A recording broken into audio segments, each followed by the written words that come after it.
ओम नमः शिवाय। बोलिए देवादिदेव भोलेनाथ भगवान की। शिव कथा प्रेमी बंधु, देवाधिदेव भोलेनाथ देवों के देव हैं। मेरे भोले शंकर इतने भोले हैं कि एक लोटा गंगा जल से प्रसन्न हो जाते हैं। केवल भांग, धतूरा और बेलपत्र चढ़ाने से भगवान मन चाहे वरदान दे देते हैं। और तो और ये तो असुरों को भी वरदान दे देते हैं और फिर स्वयं मुसीबत में पड़ जाते हैं। सृष्टि को बचाते बचाते ऐसे कार्य कर जाते हैं कि कोई और देव वो कार्य करने की सोच भी नहीं सकता। तो आइए भक्तों, सुनते हैं भगवान शिव की कुछ ऐसी ही रोचक और प्रेरक कथाएं। इन्हें भोलेनाथ क्यों कहा जाता है, इन कथाओं से आप सबको विदित हो जाएगा।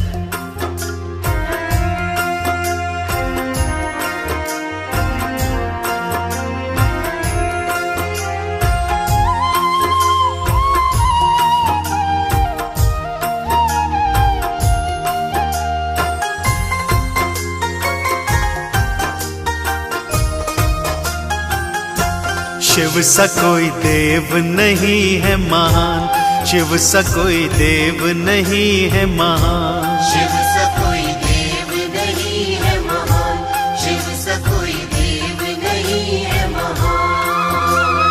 असुरों को पल में दे देते, असुरों को पल में दे देते शिव भोले वरदान। शिव सा कोई देव नहीं है महान, शिव सा कोई देव नहीं है महान।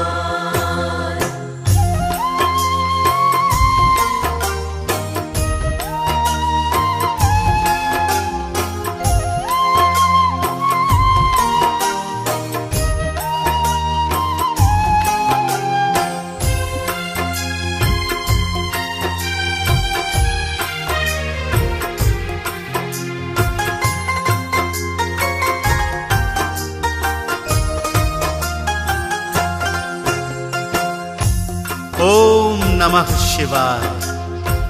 तो आइए भक्तों, सबसे पहले सुनते हैं भस्मासुर की कथा। भस्मासुर नामक दैत्य ने भगवान भोले शंकर की कठोर तपस्या की और जैसा विदित है भोले शंकर प्रसन्न हो गए और भस्मासुर से मुंह मांगा वरदान मांगने को कहा। भस्मासुर ने वरदान मांगा कि हे भोले शंकर, मैं जिसके सिर पर हाथ रखूं वो तत्काल प्रभाव से भस्म हो जाए। भगवान भोले शंकर ने तुरंत तथास्तु बोल दिया। अब भस्मासुर के मन में शंका उत्पन्न हुई। बोले, भगवान भोलेनाथ ने तो इतनी आसानी से वर दे दिया, तो क्यों ना पहले इनके वरदान की शक्ति को आजमाऊं और सबसे पहले हाथ भोलेनाथ के ही सर पर रख दूं। ये कहकर वो शिव शंकर के पीछे पीछे भागने लगा।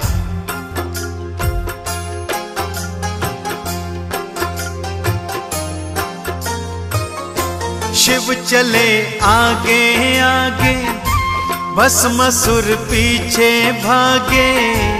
भागते शिव जी रुके हैं श्री विष्णु लोक में आके। भागते शिव जी रुके हैं श्री विष्णु लोक में आके। विष्णु जी सन्मुख आए, योगिनी रूप बनाए। मारा छल से भस्मासुर, ऐसा फिर नाच नचाए। मारा छल से भस्मासुर, ऐसा फिर नाच नचाए। विष्णु ने, मोहिनी बनकर श्री विष्णु ने शिव के बचाए प्राण। शिव सा कोई देव नहीं है महान, शिव सा कोई देव नहीं है महान।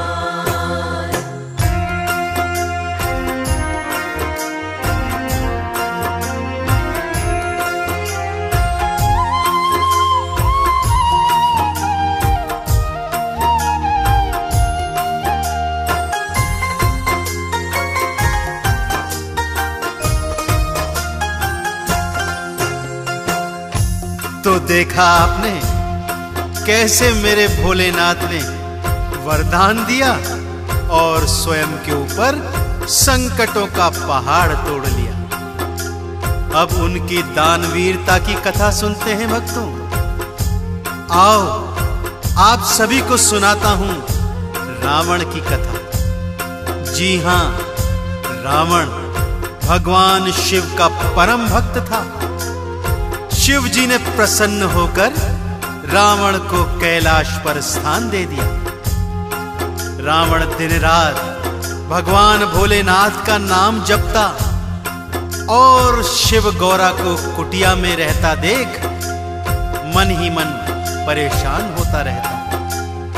एक दिन भगवान शिव से उसने कहा कि हे प्रभु, आप इस तरह औघड़ रूप में रहते हैं, मां गौरा भी आपके संग संग कष्ट भोगती है, यह सब मुझसे देखा नहीं जाता। इस हेतु मुझे आज्ञा दीजिए कि मैं आप दोनों के लिए एक स्वर्ण की नगरी बनाऊं, जिसका नाम लंका रखूंगा।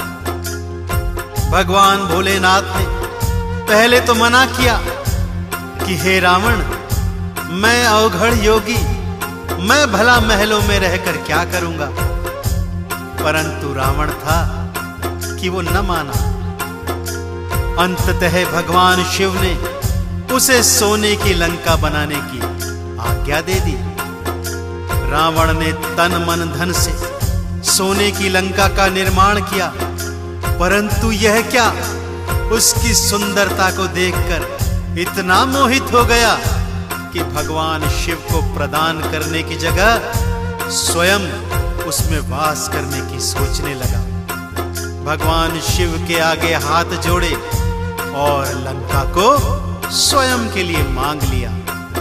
तब भगवान शिव ने क्या कहा, आइए सुनाता हूं।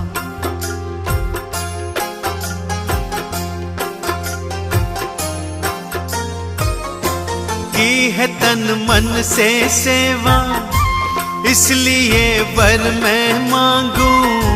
सोने की लंका भोले, आज मैं तुमसे मांगू। सोने की लंका भोले, आज मैं तुमसे मांगू। हाँ, नहीं एक पल को सोचा, नहीं कुछ देर लगाई। शिव ने सोने की लंका संग उसके भिजवाई। शिव ने सोने की लंका संग उसके भिजवाई। मैं औघड़ हूँ, मैं योगी हूँ, मैं औघड़ हूँ, मैं योगी हूँ, मुझे भाए शमशान। शिव सा कोई देव नहीं है महान, शिव सा कोई देव नहीं है महान।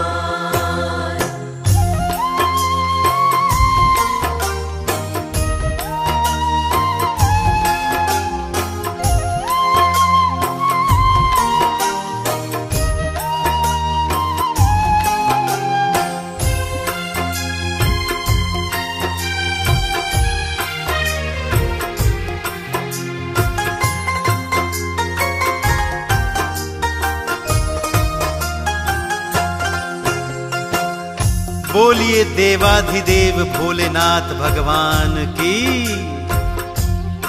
आइए भक्तों, अब आपको सुनाता हूं समुद्र मंथन की पावन गाथा, जिसमें देव और असुरों ने मिलकर समुद्र का मंथन किया और मंथन से जो भी उत्पन्न होगा वो दोनों में बराबर बराबर बांटने का संकल्प किया।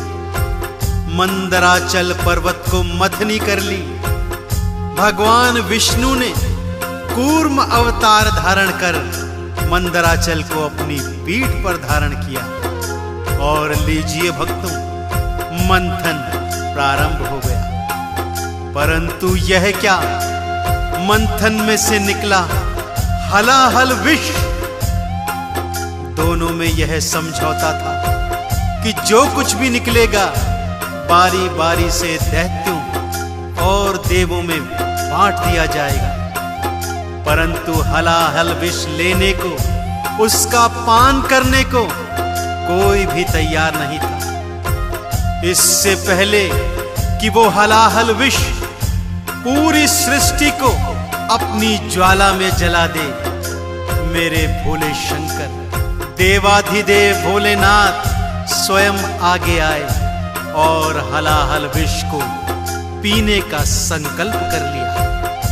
सबने समझाया, सबने डराया, परंतु भोलेनाथ वो कहां मानने वाले थे। बोले, मैं विष का पान तो करूंगा, परंतु इसे अपने कंठ से नीचे नहीं उतरने दूंगा। इस विष का वास अपने कंठ तक ही रखूंगा। ऐसे कल्याणकारी कार्य करने पर शिव जी पर क्या प्रभाव पड़ा और शिव जी के क्या क्या नाम पड़े, आइए सुनते हैं ये पावन गाथा।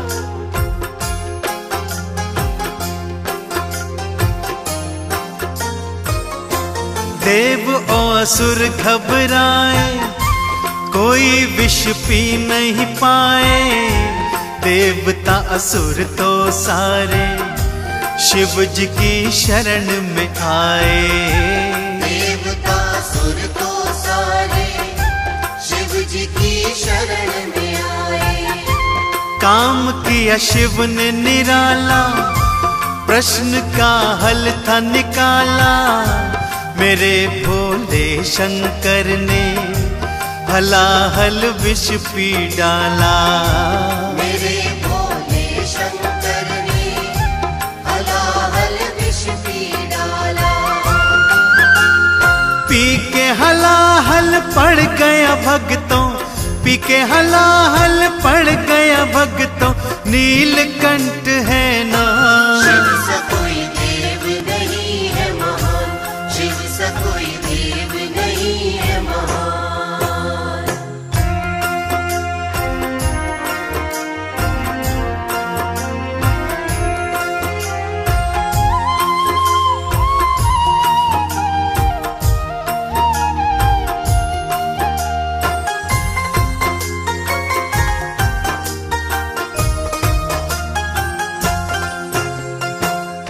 ऐसा नहीं है भक्तों कि मेरे देवादिदेव भोले शंकर को क्रोध नहीं आता। सबको विदित है, जब क्रोध में आते हैं तांडव करने लग जाते हैं, तीजा नेत्र खोल देते हैं और उसकी ज्वाला पूरी सृष्टि को भस्म करने की ताकत रखती है। परंतु उनका क्रोध उतनी ही जल्दी शांत भी हो जाता है। शिव महापुराण में ऐसे अनेकानेक प्रसंग हैं जहां भगवान शिव के परम क्रोध का वर्णन है। चाहे वह कामदेव को भस्म करना हो, चाहे बालक गणेश का शीश काटना। परंतु अब मैं जो कथा आपको सुनाने जा रहा हूं वो दक्ष प्रजापति की है। दक्ष प्रजापति शिव जी की पहली पत्नी सती के पिता थे, जो चाहते थे कि सती किसी भी हालत में इस औघड़ योगी से विवाह न करे। परंतु मां सती ने तो अपने जन्म से ही भोलेनाथ को अपना मान लिया था। माता पिता की इच्छा के विरुद्ध भगवान शिव से विवाह किया। दक्ष सती और शिव से बहुत ही रुष्ट हो गए और शिव जी को नीचा दिखाने के लिए उन्होंने एक यज्ञ का आयोजन किया, जिसमें सभी देवी देवताओं को आमंत्रित किया, परंतु शिव और सती को नहीं बुलाया। यह बात मां सती को पता चली। वो अत्यंत दुखी हुई और अपने पिता के यज्ञ में जाने का निर्णय किया, ताकि वहां जाकर पूछ सके कि उन्होंने मेरे भोले शंकर को यज्ञ में क्यों नहीं बुलाया। शिव के मना करने पर भी वो यज्ञ में चली गईं और अपने पिता के हाथों अपमानित होकर यज्ञ की अग्नि में कूदकर अपने प्राण त्याग दिए। भगवान शिव को जब ज्ञात हुआ, अत्यंत क्रोध में तांडव करने लगे। तीजा नेत्र खोला, उसमें से निकली ज्वाला ने यज्ञ भस्म कर दिया और एक ही प्रहार से दक्ष का सिर धड़ से अलग कर दिया। दक्ष ने भगवान की शरण में आकर माफी मांगी, शिव जी ने माफ कर दिया। और फिर आगे क्या हुआ, आइए सुनते हैं।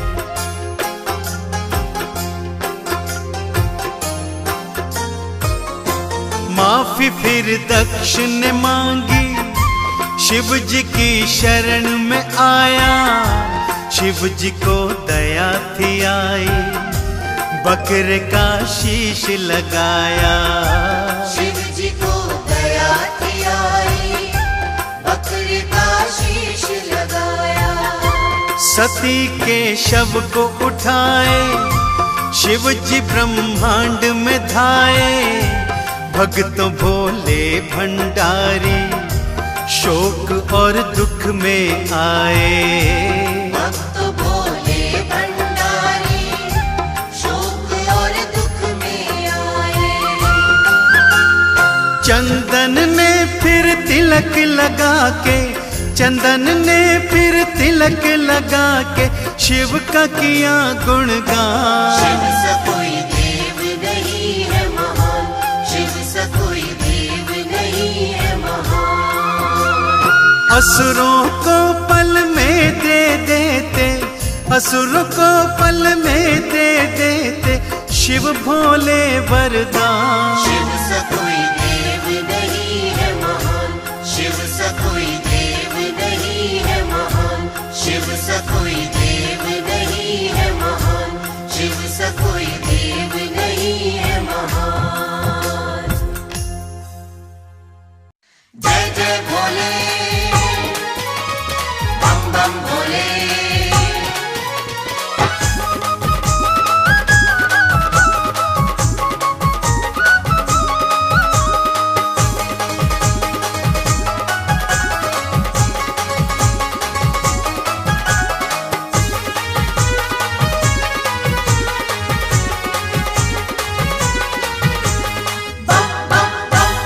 गट से गटक गए भांग का गोला। गट से गटक गए भांग का गोला। हाँ, गट से गटक गए भांग का गोला। गट से गटक गए भांग का गोला। छम छम नाचे फिर शंकर भोला। छम छम नाचे फिर शंकर भोला। अरे गट से गटक गए भांग का गोला। गट से गटक गए भांग का गोला। अरे गट से गटक गए भांग का गोला। गट से गटक गए भांग का गोला।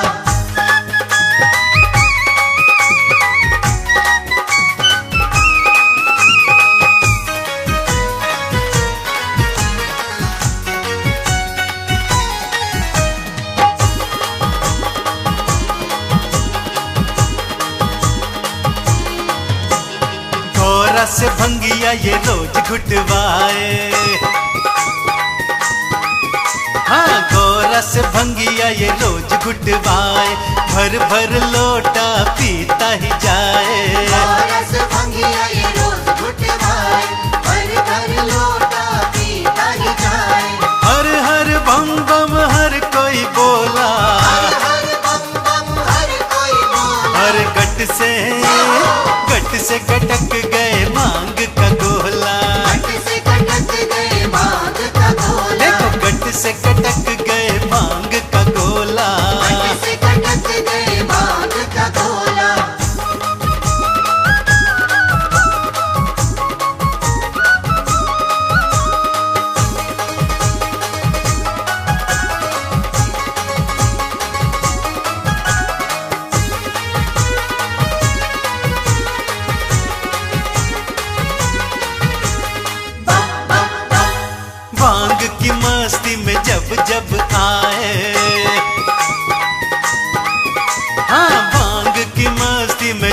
जब आए, डमक डमक डम डमरू बजाए। माघ की मस्ती में जब जब आए, डमक डमक डम डमरू बजाए।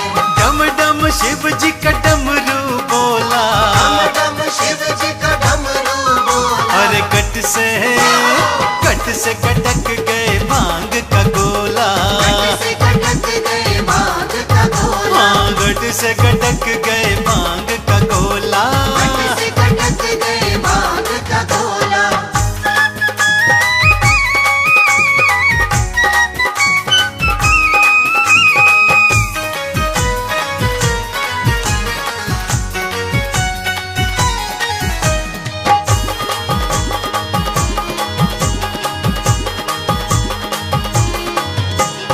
कानों में बिच्छू, गले सर्प माला।